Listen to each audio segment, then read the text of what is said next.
जय माता दी दोस्तों। वर्ल्ड बेस्ट मैजिक में आपका हार्दिक स्वागत है। कैसे हैं आप सब? ये बताने के लिए कमेंट बॉक्स में जय माता दी जरूर लिखें। दोस्तों, आज हम बात करेंगे कन्या पूजन के बाद या कन्याओं के घर से जाने के बाद कुछ ऐसे काम हैं जो आपको भूल कर भी नहीं करने चाहिए, वरना ऐसा करने से धन का नाश होता है और आपके घर में दरिद्रता आती है। इसलिए अंत तक इस वीडियो के साथ बने रहें। लेकिन वीडियो शुरू करने से पहले आपसे रिक्वेस्ट है कि अगर आपने हमारा YouTube channel world best magic subscribe नहीं किया है तो जल्दी से सब्सक्राइब कर लें। तो आइए शुरू करते हैं। दोस्तों, नवरात्र के दौरान कुमारी पूजन या कंजक पूजन का विशेष महत्व है। कन्या पूजन करने से सभी प्रकार की सुख और संपदा आती है और हर तरह की मनोकामनाएं पूरी होती हैं। नवरात्रि के व्रत के समापन पर कन्याओं को भोजन करा के उनकी पूजा अर्चना करने पर विशेष लाभ मिलता है। कन्याओं को देवी का ही रूप मानकर पूजा अर्चना करनी चाहिए। इससे आदि शक्ति माँ दुर्गा बहुत प्रसन्न होती हैं। वैसे तो नवरात्र की सप्तमी तिथि से ही कन्या पूजन शुरू हो जाता है, लेकिन कुछ घरों में अष्टमी या नवमी के दिन कंजक पूजन करते हैं।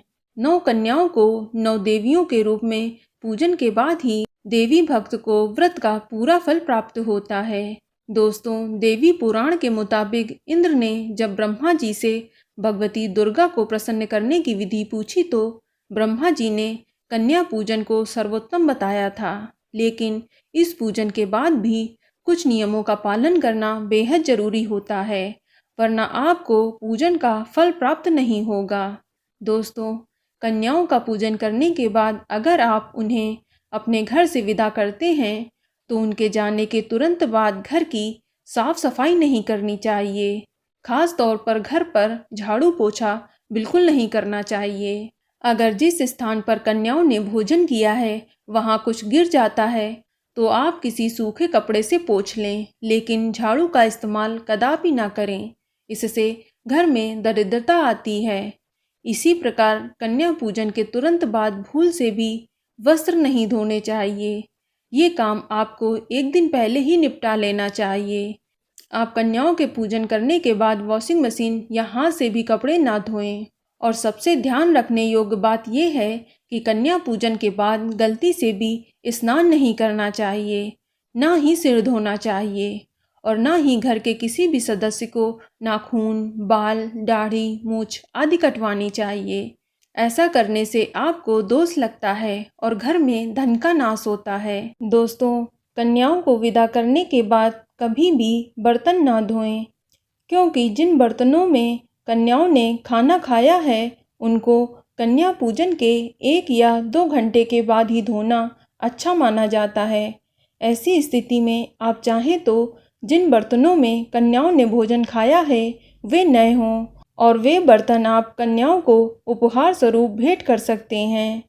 इसी प्रकार जिस आसन पर बैठकर कन्याओं ने खाना खाया है, कन्याओं के विदा होने के बाद उस आसन को तुरंत ना उठाएं और ना ही उस आसन को तुरंत साफ करें। बर्तनों की ही तरह आप आसन भी 1 या 2 घंटे के बाद ही उठाकर साफ कर सकते हैं। ध्यान रखें कि जिस दिन घर में कन्या पूजन किया गया हो उस दिन घर का कोई भी सदस्य नशा ना करे, वरना आपके व्रत का फल नष्ट हो जाएगा। कन्या पूजन के बाद ये सभी काम अशुभ माने जाते हैं। इससे घर में गरीबी आती है और घर की उन्नति रुक जाती है। इसलिए कन्या पूजन के बाद इन सभी कार्यों को वर्जित बताया गया है। तो बोलो माँ जगदम्बा की जय। तो दोस्तों, ये जानकारी आपको अच्छी लगी तो कमेंट में जय माता दी जरूर लिखें और अगर आपका कोई सवाल हो तो उसे कमेंट बॉक्स में अवश्य पूछ लें और इस वीडियो को लाइक करें, शेयर करें और साथ ही साथ चैनल को सब्सक्राइब करें। धन्यवाद।